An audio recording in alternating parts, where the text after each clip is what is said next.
Artlist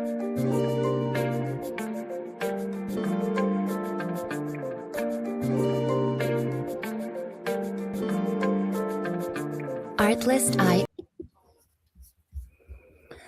Well, hello, my people. If you can see me, it is Sunday, day after day after. So I'm hoping, let me just remove this and go like this. So I'm hoping you all are having a good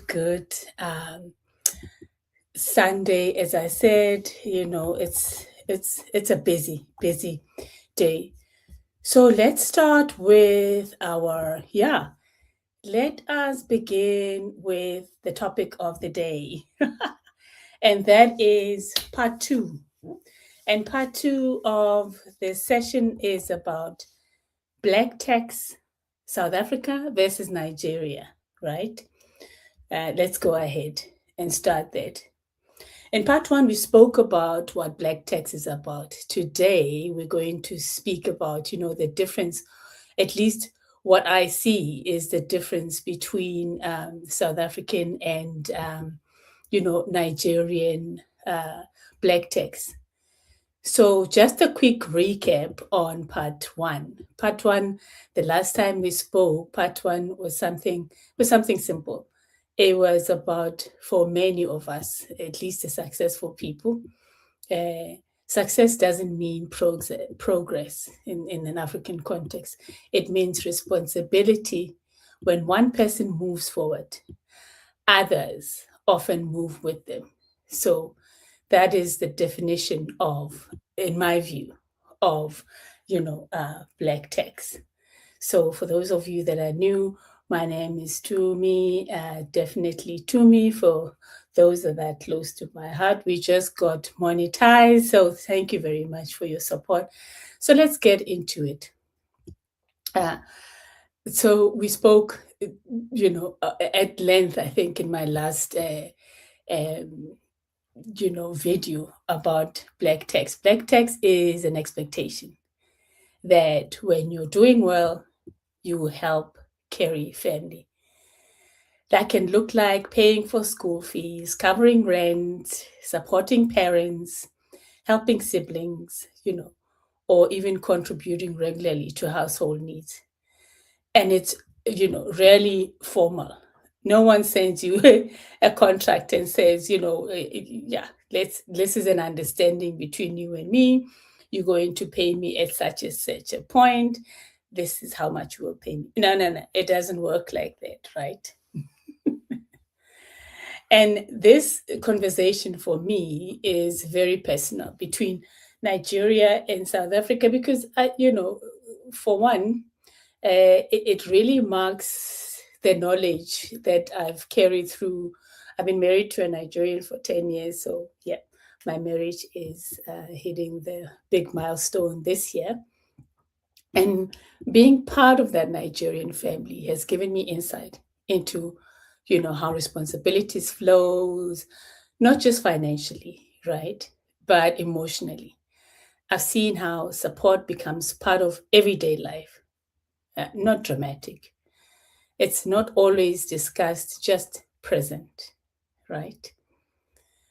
So, yeah, that's the 10 years. And the thing is, what I've learned is this.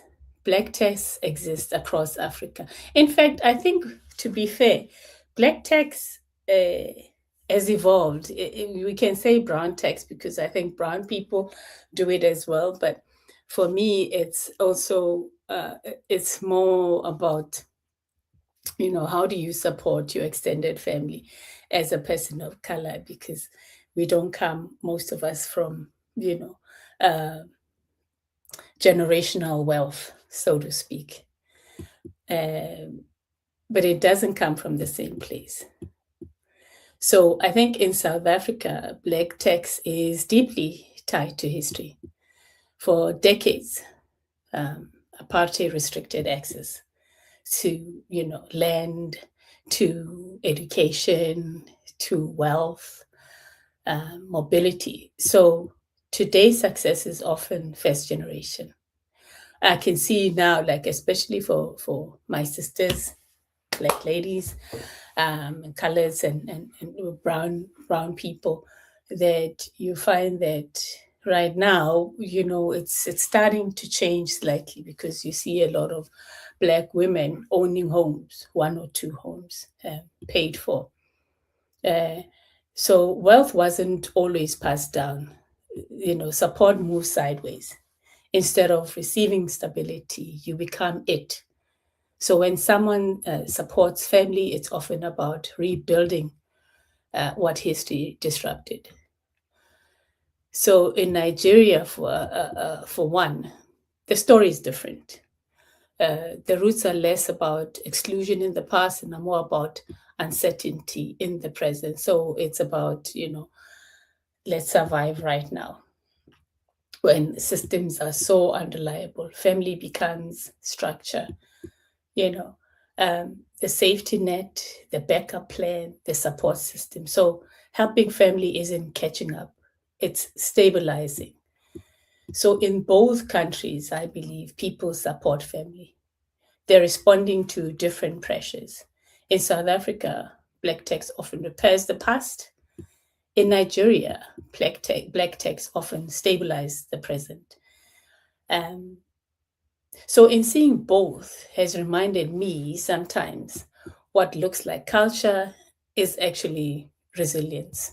You know, I look at myself, I look at, for me, how, from a personal perspective, I've seen how my husband and his family, because they're quite a small family, how they are able to navigate the situation and help out wherever they can, because most of them can, well, all of them can help.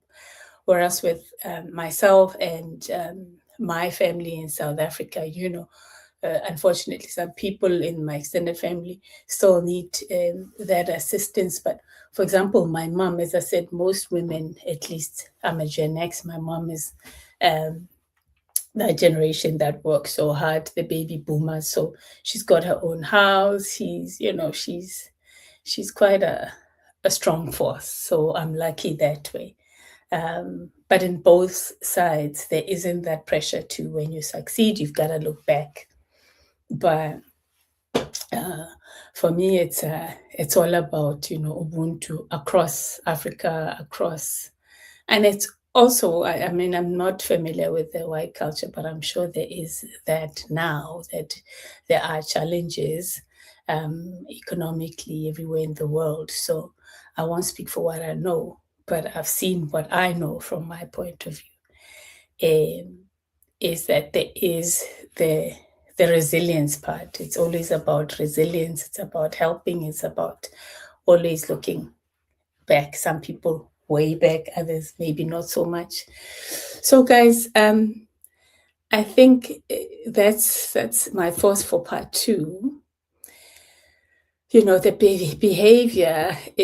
Let's just close this up. Just to close it up, the behavior may look the same, but the burden isn't born from the same place, right? When we understand that, we move from judgment to empathy. So I'd like to hear from you your thoughts. Do you think family responsibility is shaped more by history or by what's missing today? If you'd like, I can also provide you, some studies about. Well, let's just. Wikipedia says,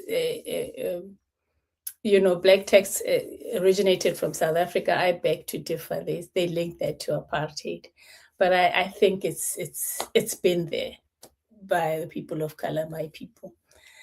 You are taught that when you grow up, hey, you've got to take care of your own. You got to, look back. So let me know, guys. Thank you very much. And I will see you in the next part 3 of this session. I enjoyed this as always. If you would like to share, like I said, any comments from your end, what have you learned? Are you tired of having to deal with black text? Do you even know what black text is as a person of color? Or even my white folks out there, white friends, let me know what your take is on this. Thank you very much, guys, for joining me on part 2 of Black Text. I'll see you in the next one. Okay. Thank you.